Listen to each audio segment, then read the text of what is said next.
And we are live. Yes, we are back again. Yes, I'm here this week. I wasn't here last week. Yeah, just Kate and Diana. But this is Midday Passion. This is our Thursday afternoon get-together where it's an hour of engaging talk, fun talk for that matter, and inspiration. And what we're going to do today is we're going to talk a little bit more about manifestation. And just so you all know, you can see my name. I'm Ray Chaffardini, head Rhino at Rhino Marketing Concepts. And for those of you who don't know me, in a nutshell, I'm a twice divorced father of two grown boys, suicide attempt survivor from 13 years ago, who, when laid off 2.5 years ago, happened to stumble into online network marketing. And that's why I'm here. So that's it from me. I'm going to pass it on over to one of my cohorts here, one of my business partners, Diana Gartland-Jones, our tech person in charge of the Tilt Tech Talk on Wednesday nights that we do. But Diana, why don't you give a little background on yourself? Well, okay, I will do that. Besides being hoity-toity, which Ray called me before we started, and admittedly I am, let's see, where do I begin? I actually have been putting together a program, so I've been really immersed in my story the last couple of days. And I mean, the long and short of it is, in 2010, my family hit a wall, big time. We had survived the crash, you know, our business was thriving, and then we found out we were under investigation by the federal government, which is a pretty scary circumstance, and it put our business under. We spent $1 million in legal fees trying to defend something that was, I mean, we were spinning our wheels. We were defending something when we didn't even know what we were defending. And what happened was my father ended up taking a plea bargain to end the investigation, and he's now serving, he's 4 years into an 11-year federal prison sentence. But it was devastating, and it destroyed us financially. It destroyed me emotionally, because my family's always been very close. And here's my poor husband picking up the pieces and trying to keep me moving along. Because we had two little boys and we had an older son who had just started college. You know, that was not the time to drop the ball. We had a lot going on that needed to be taken care of. And I found, after a few false starts, I found network marketing. This is the first company I've ever done business with. I'm not somebody who hops from opportunity to opportunity. I look at a lot of the network marketing things and I'm like, that's not going to work. I am hugely skeptical about most things in life. And you're not even from New York. Which we talk about every week, because we get into mindset in this hangout, and I'm the skeptic. I am. I'm the one who's like, yeah, that doesn't work. No, that's not going to work. And it's almost as if I'm saying to the universe, prove me wrong. So here I am. The universe has proven me wrong, because a lot of this stuff does work, and I'm here to tell the tale. So I'm going to pass it over to Kate and let her introduce herself before we get into today's topic. Thank you, Miss Diana. I think I'm having some connection issues. Am I freezing up and stuttering? Not right Nope, now. you seem to You're be clear okay now. right now. So hurry up, get this all in fast. Yeah, I apologize if it happens. And we talk about energy. I think my energy for my computer is low right now. My connection's low. But anyways, thanks, Diana. It's nice to hear you talk, because I know that you oftentimes say that you're the skeptical one and mindset is something that you kind of struggle with. But I've seen you in the last year come such an incredibly long way with all this stuff, that I think it's sneaking up on you, kind of coming in the back door for you. So it's really cool to watch, because I know from being a counselor for 13 years that I did a ton of personal development myself, but also in working with people. We were just talking prior to coming on and we talk about energy and that we are chemicals. We're made up of chemistry. And I used to get clients in who didn't believe in the 12-step programs that I had to work side by side with. They told people, you got to believe in a higher power. And most of these people didn't. They didn't believe in anything except the bottle or the drug. And so I used to ask them to think about, like, if they ever played on a team, sports team, and think about the team spirit. The baseball team, we just watched an incredible World Series last night. And those guys in the 10th inning, during a rainout, one of the guys who's not even a big leader, but he got everybody together and he hepped them all up and he said, this is what we've worked for all year. Let's go do this. And they went into the 10th inning and they literally knocked it out of the park and they won the game. And that's that spirit and that energy that we talk about too in our business, that yes, we all need to make money in our business, but the community of people that we're all connected with gives us an energy on those days when you're feeling drab and maybe like your stuff's not working. All you need to do is connect with somebody online in our community, and you can change your way, your state of being like that. We really have the power to change how we feel very quickly. So I love this subject and what we've been talking about, you guys. Great. Thanks, Kate. Thanks, Diana. All right, for our audience, I don't want to bore you to death today because we are going to be talking about physics, mostly quantum physics. And thank God for somebody stealing the New York State Regents the year I took physics, or I'd still be in high school. Because they weren't going to let me out if I didn't pass it, and we didn't have to take it, thank God. So physics isn't one of my top subjects, but getting into quantum physics over the past year and energy and how it all relates, I've become more into it. And especially getting into reading E Squared by Pam Grout, our latest discussion book that we're using. I find it really interesting because, you know, what Kate was talking about with the game last night, whole team camaraderie thing, or, you know, just being part of a community of like-minded people, it all works together somehow. And as Einstein pointed out, energy and mass are basically the same thing. Separated. Energy and mass is just energy waiting to be liberated. So it all comes together. But, you know, when you think about it, you know, everything that we're made out of is these little teeny tiny little atoms. And all they are electrical charges. And you got your neutrons, your protons, your you know, and all that stuff, which, you know, is pretty basic for a lot of people. But it's all going on in you. And the fact that it's all energy, you're just not this, you know, I'm just not this 5'8" guy that, you know, is going to, you know, pass along at some point, because my energy is going to live on in some form or another. I'm still going to be around. And, you know, that's probably where they got the story of ghosts from and spirits and all that. But, you know, with what I'm giving out, people can receive elsewhere. And as Napoleon Hill talks about in the book Think and Grow Rich, the power of the mastermind. When you have two or more people together and they get on the same wavelength, they get much better ideas coming out of each other. Well, and so that's my basic take on energy. I'll pass it over to whoever wants to pick it up from there. Well, and that works both ways, Ray. I mean, you should really use this energy for good. Have you ever been in a situation where somebody, and I know we all have, somebody walks into a room and they're a complete downer? Suck the energy right out of us. And they suck the energy right out of the room. And when they leave, everybody's like, well, crap. My day has been ruined. Yeah. Well, it works both ways. You can do that in a positive way also.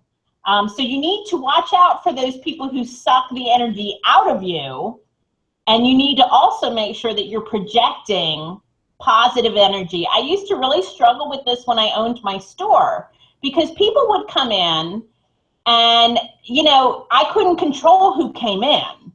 So if they were having a bad day, it would just be dumped on me. And it could ruin the whole day. It really stunk. I mean, it was just like, okay, you take your negative thoughts and go somewhere else, because I was doing okay before you walked in.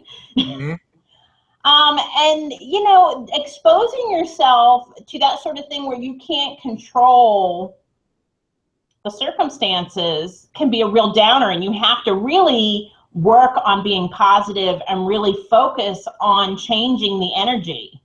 It helps if there's someone else there to shore you up because that negative energy is so strong. It's so much more powerful, and it can sneak right up on you. You got to watch it. But we were talking about the World Series last night. Now, I am not a baseball person, so feel free to jump in. Kate, you were talking about the change in energy after the rain delay. Yeah, it was palpable. And just being somebody watching from afar through a TV screen, I can only imagine what was going on there. You know, and one thing that they say, the home team advantage because of the fans. Whenever there's any sort of sports, but last night in particular, those guys really picked up on that fan energy and what was going on in the stands. And interestingly enough, it was an away game for them, but I read before the game started that 80% of the tickets were bought outside of Cleveland. So they played the Cleveland Indians. It was the Chicago Cubs.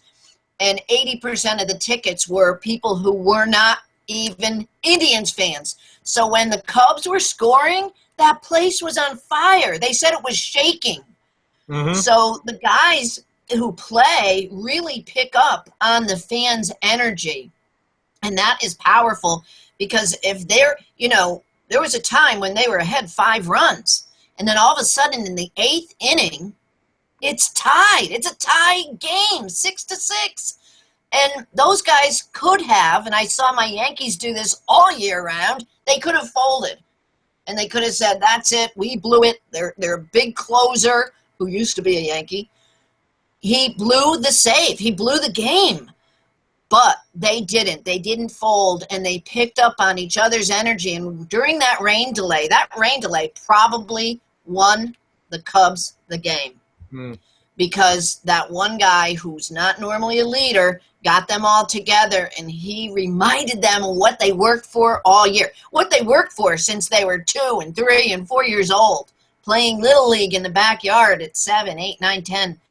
They worked for this their entire lives. He reminded them. They picked up on that energy, and they came out and just blew it out of the park. Yeah, and Chapman got the win anyway. He did. He got the win. Yeah. I was happy. I was happy for him. So but, that you was know, exciting.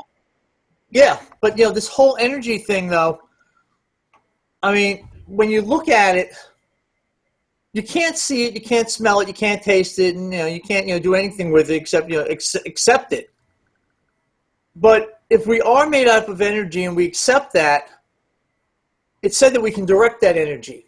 And like Hayward did last night with directing the team towards a certain area of getting into that, you could see that it worked. With all the Cubs fans in the stands, you could hear them and see them, and as Kate brought up, they had an effect on the game.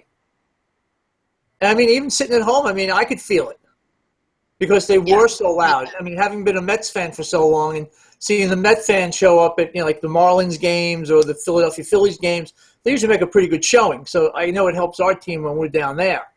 Exactly. But, you know, I know, Kate, you did the experiment this week that was in the book in this chapter. Why don't you give us a little bit of background on that? I did. Well, what she's talking about here, they call it the Alby Einstein principle, and it says you too are a field of energy. So what she had us do was, and I left it downstairs, I should have brought them up, but to cut 2 coat hangers, the old-fashioned wired ones, and to put straws on the bottom so you're not holding them, you know, directly, but you're holding the straws so they can move. And the whole premise is that when you're thinking something really positive or just picking, those things are going to, like antenna, pick up on your energy. And when I was telling these guys earlier, I compared it to like a Ouija board game. And the thing is, with this whole idea of energy, we really can't come into this without any doubt. And I had some doubt in my mind. And that played into it. I was thinking, am I moving these myself? I'm seeing movement, but am I doing it? Like when I was a kid, I used to always slap my brother's hand and say, you're moving that Ouija board. You're doing it. We're not picking up on anything. But the same thing in business. We talk about our mindsets when it comes to making money in business. And if we have doubt that we don't think we can do this kind of home business or internet marketing business, if we have that doubt, and like we talked about on our Monday call, if we have that worker bee mindset and that way of thinking, our energy we're putting out to the world is of a 40-hour-a-week worker, and we're going to expect to get a paycheck at the end of the week. We have to change our thinking about that, change our energy, so we are an entrepreneur. And there's ways to do that. And one of the things that we've talked about on our other calls is meditation. Meditation is powerful, but you have to know what you're doing. You can't just sit back and expect the world to change. There's certain ways to meditate, and you really can learn how to control your mind, and thereby you can control your life. Now, really quickly, before I go back to you guys, with meditation, years ago, I was having a racing heart. My heart was sometimes at a calm, or what I thought was a calm space. My heart rate was like 120, which is crazy. I was probably going to have a heart attack soon. So the doctor put me on metoprolol, and I was on that a couple of years, and I don't want to be on meds. I don't want to be dependent on medication. So I bought this particular meditation, the Silva method. And what Jose Silva talks about, it cost me like $400, but I said, if I can change this part of my life, it's worth it. So what he talks about in there is being able to change your physical being by your thinking. I have been able to now get off the medication and simply meditate. I can lower my heart rate down 25 beats a minute. And I've had a similar experience. When I was running the store, I had high blood pressure. And I would wake up in the middle of the night, and basically I was having panic attacks from a dead sleep with my heart racing and just like full panic mode. And it was because of the financial burden that we were under. And when I met you guys last year, we were just starting to work out the pieces of that and come out of it. So there were remnants of that, but I haven't taken blood pressure medicine now for 18 months. Great. Wow. Yeah. Powerful. And I don't have the panic attacks anymore. I mean, I was thinking, oh my God, I'm going to need to go on Valium or something. I'm a wreck. And You're much more outgoing now. I didn't want to do that. What's that, Ray? You're much more outgoing now. Well, when everything went south, you have to understand this whole situation that happened with my dad's business. The client it happened with was the school board where I went to school. So all of my friends on Facebook from growing up knew about it, and it, of course, it involved the superintendent of schools, because he's also serving an 11-year sentence. And it was mortifying on so many levels. It was like you're just exposed. And so I kind of shut down for a long time. I was like, I'm not going to post on Facebook. I don't need friends. I unfriended a lot of people. I've had quite a few people unfriend me, just, guilt by association, and that's fine. These are people I'm probably never going to see again. So what difference does it make? But, I don't like going up to New Jersey anymore. I used to love going up there and visiting, where I grew up. And, of course, now my dad's incarcerated in New Jersey, and I hate it. I hate going up there. I hate everything that's associated with it. So it was very traumatic for me. And I will tell you what started to bring me out, and actually what started me on the path before I even met you guys, was we got a dog. And there is nothing that's going to take you out of yourself as much as the unconditional love of a pet. You know, he is happy to see me whether I've had a crappy day or not. And he is always thrilled to see me. He's just as excited if I'm gone for a minute as if I'm gone for, you know, a year. And I never had a dog before. So that was a huge revelation to have. Not that my kids aren't happy to see me. My husband isn't happy to see me, but they have bad days too. The dog never has a bad day, ever. And if he does, you don't know about it. Yeah, he doesn't tell us. Yeah. Because what's going on, it's all okay. They're made up of energy too. Yeah. And he's all positive energy. He just, you know, every time I move, he's like, what are you doing? Are we doing something fun? And how can you not find joy in that, you know?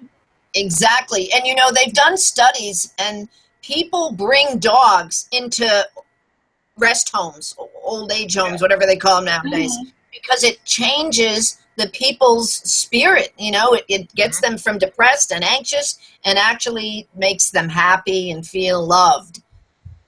That's huge. Well, and they have some programs, and I read about it a couple years ago, but there is a program in one of the federal prisons where the inmates are actually raising and training dogs as service animals. Yeah, guide dogs. Yep, seen that. Yeah, so they get to bond with a living creature that loves them unconditionally. Because even the low security prisons, it's hard. You're living with a bunch of strangers. You're separated from your family.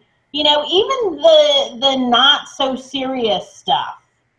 Yeah. It's still very hard on everybody. So things like that where you can change your state and focus on something bigger than yourself is so important. It really changes everything around you. Which is what that was my experience with getting a dog. But the thing is, we're always told growing up, be a positive thinker. Think positively. Think about the good things. But we don't get to really realize that until it's much later in life that it actually happens, that you need to do that. I mean, that's just another part of our education system I feel is missing, that the whole mindset operation doesn't take place where people need that. The same way we don't have financial education in school, where, you know, people don't, you know, they get out of school, they don't even know how to balance a checkbook. Totally. And all these simple things about, you know, even, you know, the stock market. You know, what does that actually, you know, what does that all mean? Unless you're really into business and go into some business courses that are specialized in that, you don't get that education. But it's stuff that affects us every day. Knowing how the Fed works and raising interest rates. That we don't get. But let's get back to the energy part. The whole idea of, you know, mindset and being positive, if we can instill that in people younger than what they're getting it now, I think the whole world would be a lot better. Oh, it has everything, Ray and Diana. It has everything to do with our confidence, our self-esteem, how we see ourselves, how we interact in the world outside of our homes. If we're not feeling good about ourselves and we're in that low energy state of frustration, anger, rage, if we're in that low vibration emotion, then when we go out into the world, we feel that. We're self-conscious. We, you know, body image, you see that especially with young girls who, and guys have it too, boys have it too, but young girls especially. And we really owe it to them to teach them this stuff. It's not just saying positive things, because God knows I did that for years and it didn't change my state. We have a gentleman who works with us, William Wood. Anybody wants to find him on Facebook, he does some incredible meditation, very simple meditation work with people to change our states, change our ways of being. So when we think differently, then we feel different emotions and we act differently. And things, you know, this book is going to get into it a little bit more. I don't want to go too ahead, but everybody knows what karma is, right? What we put out into the world comes back to us. And that works for negative and positive. So I don't know about you guys, but I want to put out as much good as I can so I can get back as much good as I can, because there's way too much negative in the world in general. And I just feel like it's my duty to put out as much positive as I can. Yeah, that's the beauty with our community that we're in with our business, is that you get off of a call with those people, you're at a whole nother level than wherever you Yeah. came in from, because everybody's there helping you get to that next level. They're pulling you up instead of trying to pull you down like a bunch of crabs in a bucket. They want you to succeed, and everybody's on that same wavelength of how can we get better and make everything better for ourselves, because there again too, with all that positive thinking and knowing what you want, you can manifest all that into your life. Exactly. You can get the physical things that you're looking for, but you have to have, like Kate said, that self-confidence, that self-esteem, that you know you can do it. And by getting around people that believe in you, that makes it even more helpful that you're going to get there. Well, and self-esteem can be really tricky because some people just naturally have confidence.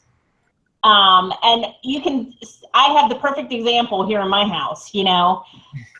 I have two boys, very different in personality. So my 10-year-old is very much like my husband. He looks like him, he acts like him. He's very even-tempered, but he is supremely confident. He is. He walks around just basically expecting that everything's going to work out great for him. And you know what? He has very few problems. He walks around like he is the best thing since sliced bread, which of course, as his mother, I think he is, you know, but I don't tell him that because he's already got a big head. My younger son is a bit more like me. He needs a little bit more feedback to feel encouraged. He has his down days. He's, I call it happy or homicidal, really, are his two moods. So last night we went to Cub Scouts, and this is only his thing. My other son doesn't do Cub Scouts. And they were learning how to use knives for wood carving. Now, we only carved soap last night because they're still learning the knife skills. And he did great. The lady who taught the class took individual time with each boy and showed them how to hold the knife and how to handle it.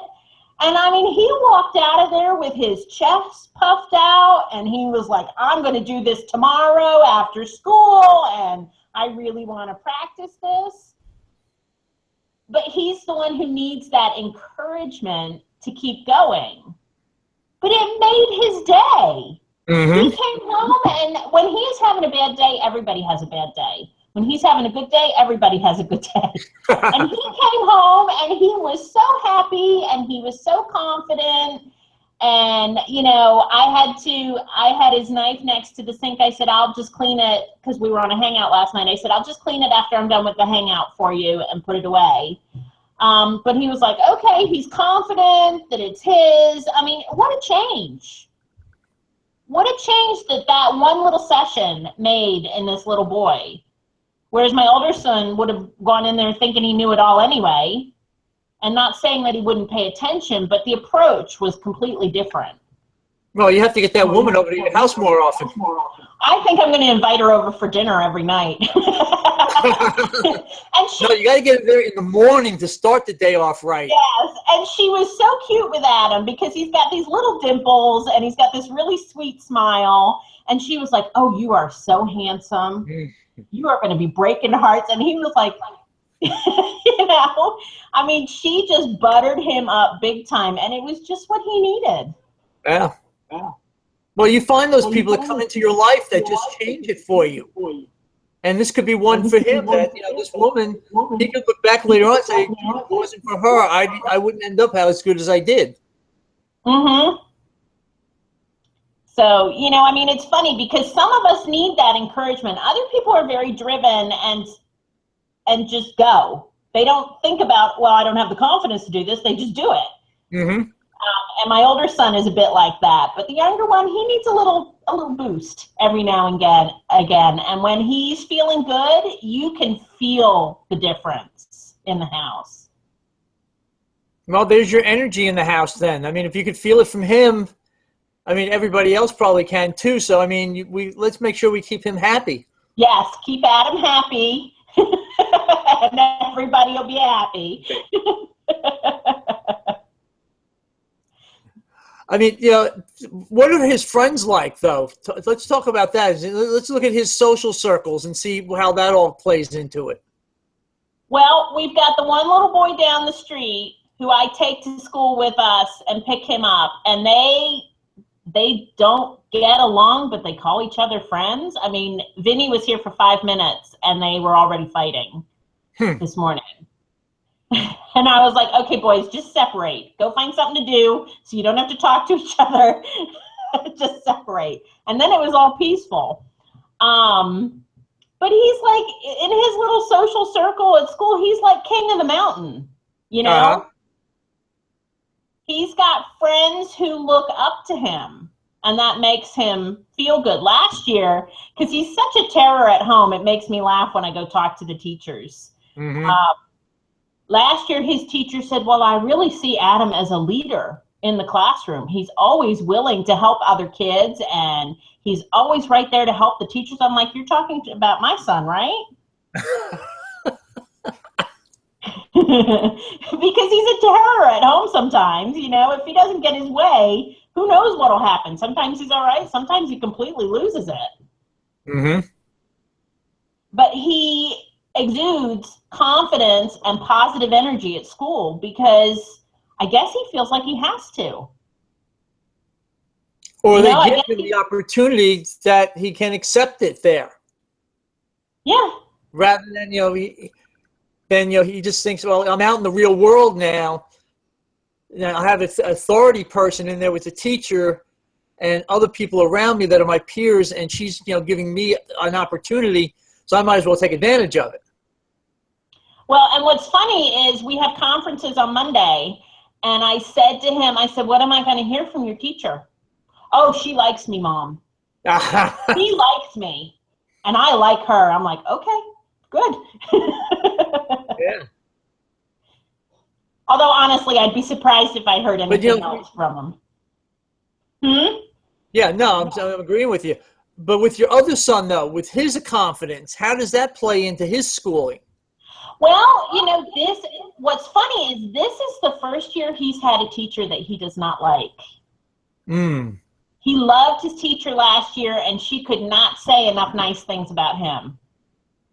But she's a completely different personality from his teacher this year.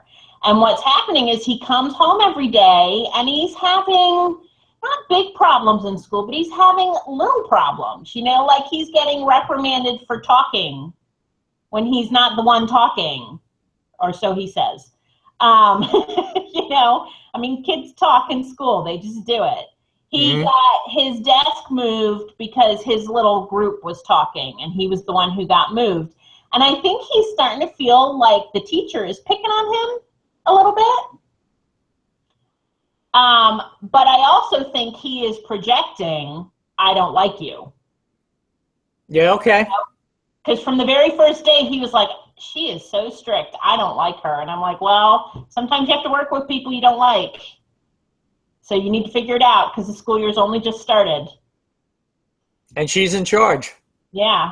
So I think the source of a lot of his problems this year, and I've never had feedback from, I don't know what his teacher's going to say. She's never written home about anything he's done. These are problems that he tells me.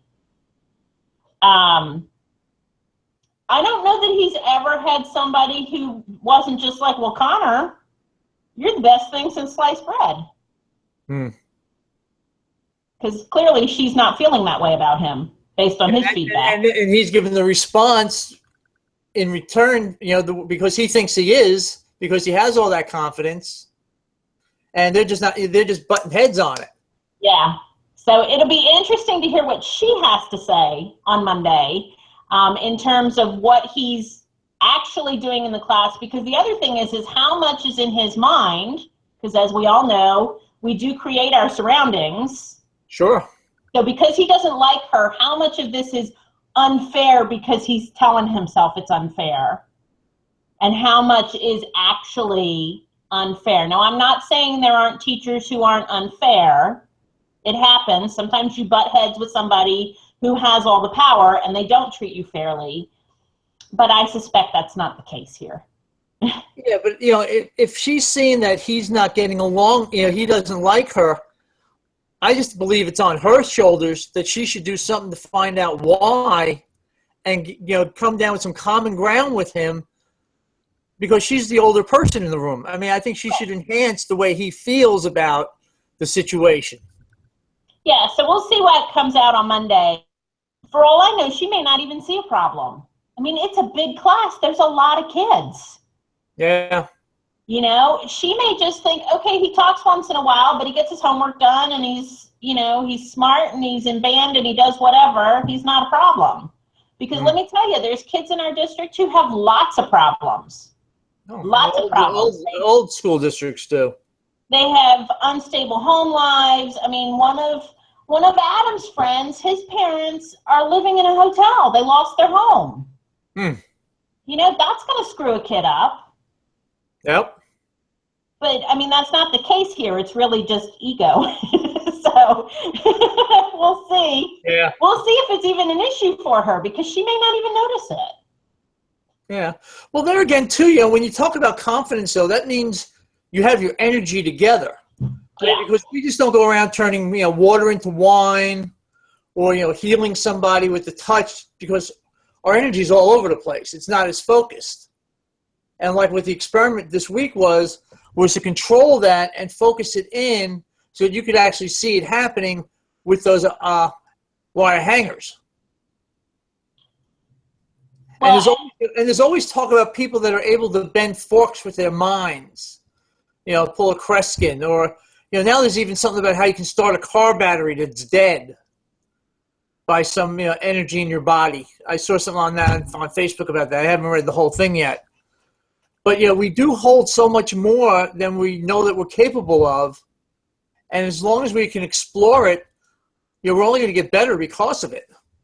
Well, and that's what I find so interesting about having kids, is because there's these little human beings who are so intently focused,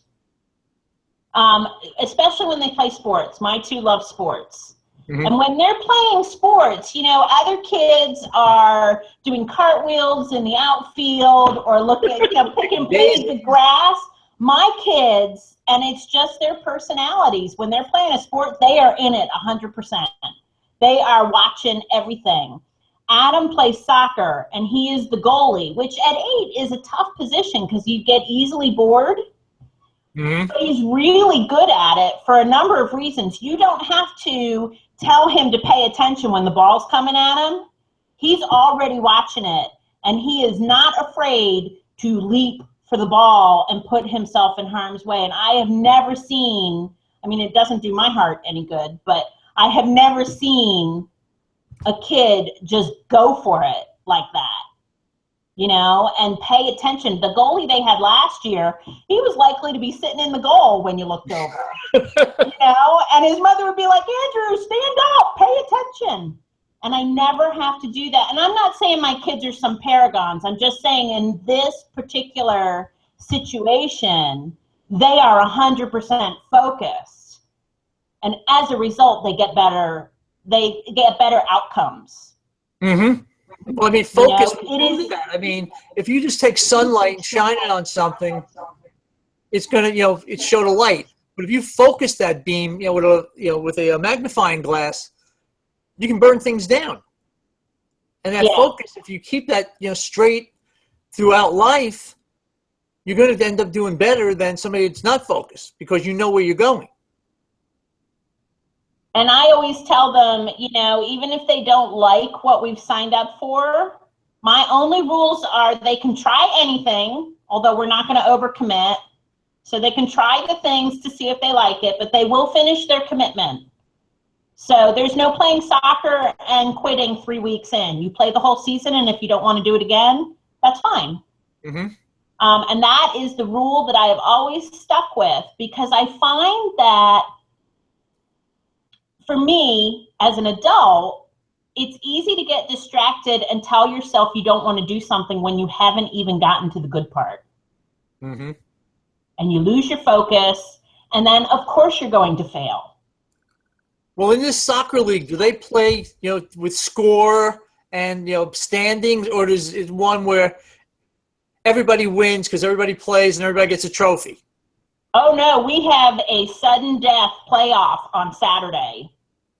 We have a tournament. Oh no, they play for goals and they play to win.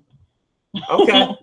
Because that's part of what's wrong with society, where we've letting everybody get so soft, where well, you just got to participate and you get a trophy, and that doesn't do anything to help out later in life. Well, and I think there is a rule with the younger kids that once one team is so many goals ahead, or I'm not even sure if it's a written rule. Yeah, there's a mercy rule. Usually there's a mercy rule. Yeah, they'll ease off and not grind them into the dirt. So, yeah. Which I don't mind, because it's okay to lose, but it really sucks to be ground into the dirt, and that's not really what you want to teach a 7-year-old. Yeah, no, you don't run up the score on any game. But we've had a real mix this season. We've lost some games, we've won some games, and the kids handle it really well because they're in there to play.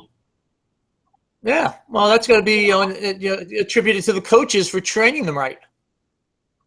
So this is our second year playing in this league, and I've been really pleased. Actually, I've been pleased with local sports in general. I think a lot of the coaches are really, their ideas are in the right place. Well, you're in a military town, so they've probably got some good structure around them. Oh, we are very unity. Very much so. There's order everywhere. Yeah. So, Kate, you having trouble staying connected with us? Yeah, I am. I keep losing it. I keep freezing. So I've been quiet because I've been trying to make an adjustment. So, okay. Yeah. Just want to make sure you're still there. Some bandwidth? I just, on the top screen next to the microphone, the video, there's an adjust bandwidth right there. So I just lowered it. I think it made it a little better. Okay. Yeah. Yeah, Good. so I apologize. It's connection issues. It's energy. It's energy. Yeah. So I tried to reduce it a little bit. I think I'm okay. You're not freezing as much, so yeah. Good. And it's the same thing. Like today, we have a rainstorm coming in, which is different energy, and it gives me a little bit of a headache when the rain comes in. Never fails. Once the rain is gone, and it'll be gone in an hour or two, the headache will be gone. Because it affects my molecules. Yeah, that is energy. It will affect you. At the same time, though, your mind is also doing that. It could be playing tricks on you also, that you're thinking about that because it's raining, you're getting a headache. Mm-hmm. Yeah. Because now I associate rain with headaches. Yes. Yep. I was telling this. Just as we know, Kate's a New York Times best-selling author. That's right. That is going to get her there. Yep. Yes. That's right. Kate Saxton, the New York Times best-selling author. That's it. Yes. And I will now. I need to live that and believe it and act like it. Every day of my life, I have to act like I am an author. I am famous. And believe me, it's going to happen. I don't know how long it'll take. Mm-hmm. But it'll happen.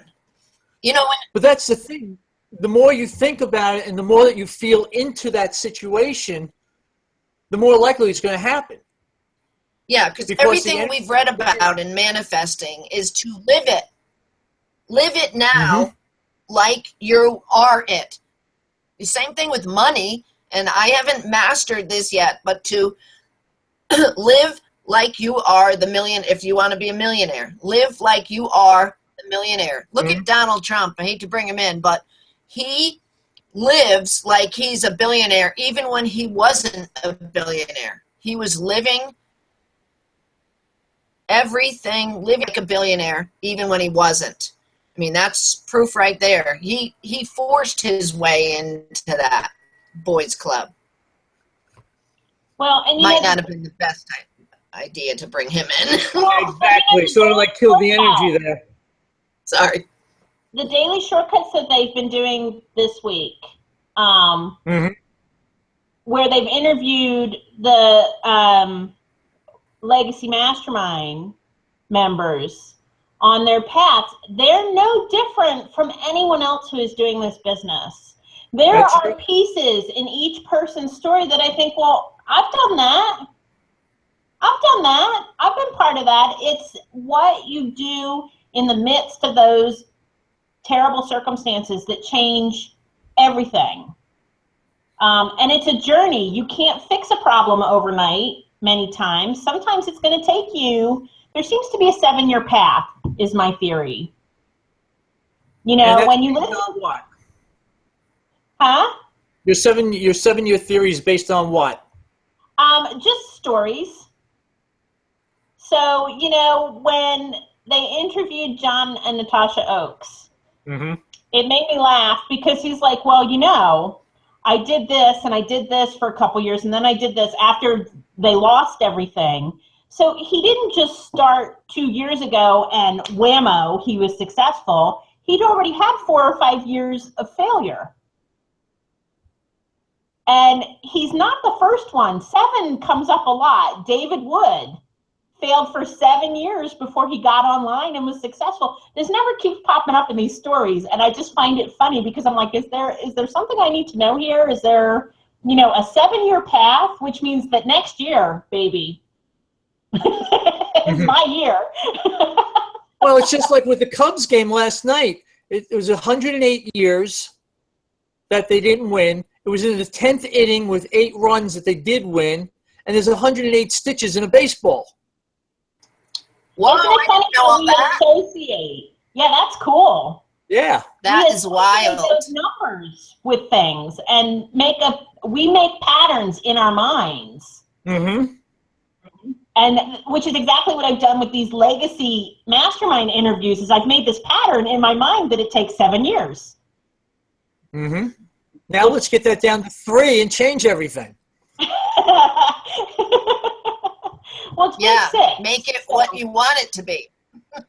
Yeah. But I just find that funny because, like, every time something comes up, I'm like, well, it hasn't been 7 years yet. Yeah. And then I'm like, well, clearly I need to do more personal development if I'm thinking that. Yeah. Because it's just like when people say, well, how much are you making? And I tell them, I'm not going to give you a figure because that could put a damper on your business. Because you could possibly go out and make a hell of a lot more. So why should I shorten what you think you can do? Yeah, I mean, that's energy. That's putting out these thoughts into the universe. And as human beings, we make them into something. Yeah. Exactly. It's so funny because we automatically look for patterns. That is how we are created, to look for patterns and things to make sense of them. Yeah, because if you know you touch a stove and it's hot, after a couple of times, you know you're not going to touch it again. Well, I hope fewer than a couple of times. Yeah, well, some people, you know. Some people are slower learners. But, you know, the beauty behind that, all this, is that we can have more than what we've got because we can become more than what we are. Yes. And, you know, by attracting other people's energy, by attracting education, by attracting, you know, a mentor who's already gone before us to cut down our learning curve. I mean, that's where, you know, it can all come together where we can actually go out and do more as long as we think that we and think and know that we can, and that's not going to take 7 years. It's only going to take 2.5.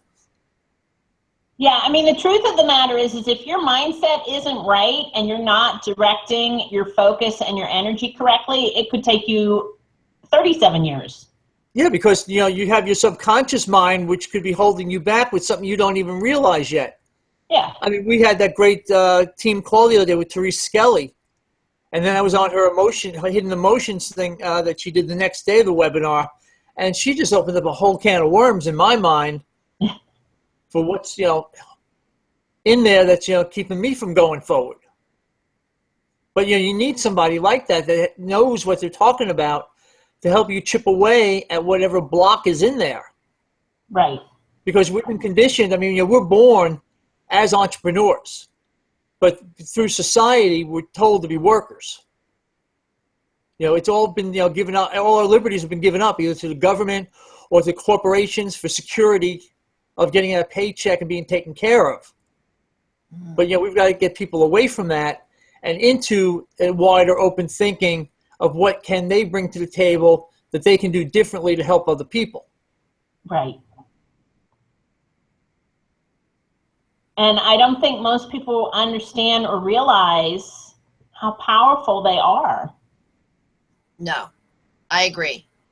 I think people underestimate their power, and then they give it away to other people, and think, oh, well, the government's going to take care of me in my retirement ages. Why? Why does the government have to take care of you? You can take care of you. You can create something now for your retirement. And the truth is, bad things happen to people for no good reason sometimes. Bad things happen. It doesn't have to be your fault. You might still be in a circumstance that's horrible. It happens. It's how you deal with it and how you move forward that changes everything, because bad things happen to everybody. And for me, the one thing that I can say, the one abiding thought that really started me on this journey, now it didn't solve my problems, but it at least got me started, was this is not how the rest of my life is going to be. Here I was, middle-aged. I have a grad school degree. I'm not uneducated. I'm not stupid. I have resources. And I felt like I was completely helpless in this circumstance with my family. And I felt like my options had been ripped away. And I felt like that for a long time. But the one thing that kept me going and kept me exploring was the knowledge that that is not how the rest of my life is supposed to be. And you hear people say, oh, well, bad things always happen to me, or this is just, I'm never going to have enough money, or things like that. I never say those kinds of things. I never do. And that doesn't make me any better or worse than anybody else, but that actually started me on the path, because I started looking for options. And that's where the difference lies, is when you give up, you're stuck. You're stuck right where you've landed. And unfortunately, go ahead, finish up. If you're lucky, you won't go backwards. But if you are still seeking, and you're always seeking, then eventually you're going to find something that'll change your life and something that'll improve your circumstances. But at the same time, unfortunately, as people are growing up, they get told what they can and can't do by people who don't know better. I want, I'm going to be an astronaut or whatever. I'm going to be, a fireman. And somebody will say, oh, you can't do that, and give you some silly reason. And you all of a sudden start thinking, well, I can't do that because they just told me that. Well, and what's funny is my parents are two very, very different personalities. My dad is a dreamer. I've talked about him before. He is somebody who sees possibilities in everything. He went to college despite the odds. He went and built a business despite the odds. My mother is the complete opposite. Well, you can't do that. Oh, no, you can't do that. You have to do it this way. Oh, no, you can't do that. And I butt heads with her a lot because of that. And I know she does it out of love, but it's love that's guided by fear. And my father's like, go for it. What's the worst that can happen? No, it's just like if you don't ask, the answer is always no. Yeah. So I can see where it's coming from. He was told all his teenage years, the deck was really stacked against him. He was told that he couldn't do the things he wanted to do, which included going to college. And he did it anyway. And he had no moral or financial support at all from his family. And he did it anyway. And whenever I feel doubt about anything, I look to that example and I'm like, well, if he could make something out of nothing in those circumstances, and I have family that cheers me on and supports me, I can make something out of something. Mm-hmm. It's just focusing that energy in the right direction. Mm-hmm. You know, because I mean, it's there for us. I mean, all we have to do is harness it. And the more we harness it, the more successful we're going to be going down the road. I mean, whether it be talking like this, like we do a couple of times a week, or doing a mastermind with our mentoring group or our boot camp. It's just getting together with other people and sharing the ideas and having the energy bounce off of each other. That other ideas pop up and say, "Hey, what about this? What about that?" Mm-hmm. As our last corporate event was called Momentum. That's what you want to do with your energy: is create momentum so that keeps you going. Yep. Yes. Well, and like we've talked about, the very first step is creating that vision in our minds. And then, as time goes on, we evolve and make that greater, like the, New York Times bestseller idea. Mm-hmm. But we create that vision. And from that, as we share and we talk to our team members and people in our lives who are safe, got to talk to people who are safe, who aren't going to knock you down. Mm-hmm. Then we're able to, with that energy we're getting off of each other, is to make that actually happen. Make that vision, create it, and make it happen. Mm-hmm. Yeah, because I mean, you got to center in on what is your why. Why are you doing it, and how do you express that to other people that they understand it and they can, either join you or just let it go by because they're not ready for it. The whole idea of communicating with people in the online network marketing world is to create a relationship. We just don't go out there and sell. Yeah. We want to give value. We want to be able to connect with people that they see what we're doing makes sense to them and they want to join us. And that's where telling our story is key. Yeah. Telling our story, I think, as we go on, is just as important for the people listening as it is for us telling it. Because as we tell our story, we grow with that.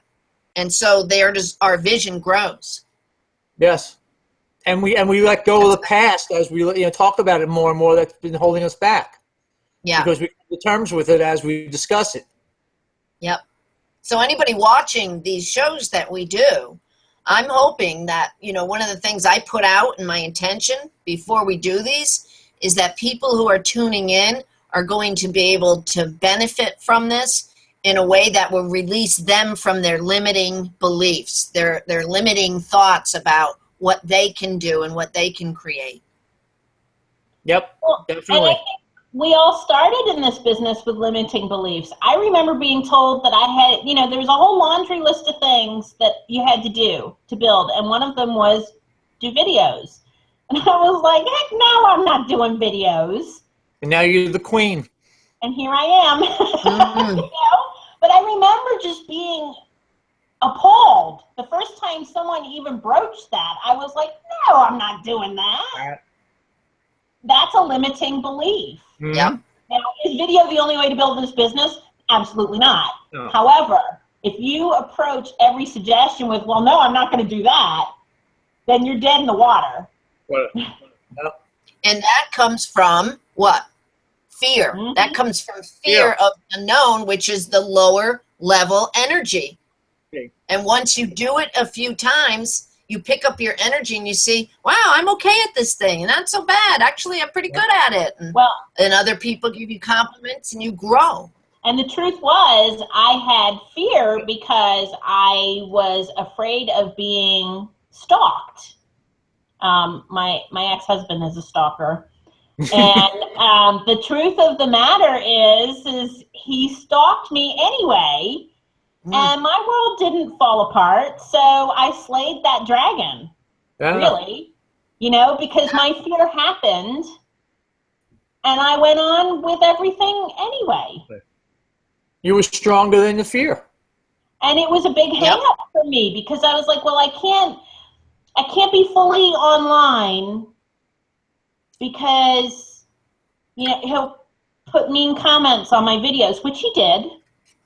And I blocked him, mm-hmm. But I mean, like, the worst happened. the thing that I had conjured in my head that was like, oh, this will be the terrible thing, and it'll ruin me or whatever. I don't even know what I thought the outcome was going to be, but I had a big fear about it. And it happened, and I was like, dude, you're a loser. Go away.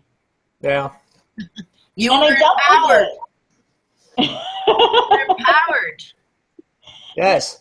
And as Diana becomes empowered here, it's time for us to wrap up today's show.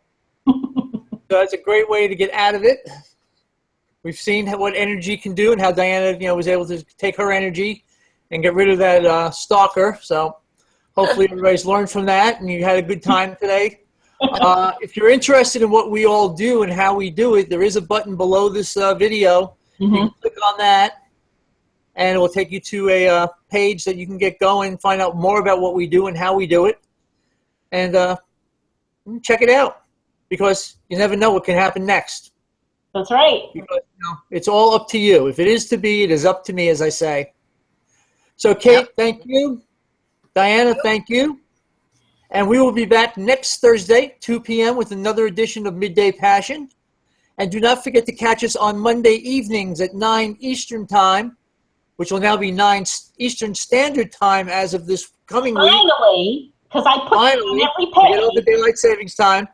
Right. And we'll have Profit from Your Passion Online, which this week we'll be talking about the worker bee mentality versus the entrepreneurial mindset, which we did not discuss last week because of technical difficulties on Halloween with the gremlins. That's right. Yeah. The So ghosts. until next week, for Diana Gartland-Jones and Kate Saxton, I'm Ray Chaffardini, and we'll see you next week right back here at 2 p.m. for another edition of Midday Passion.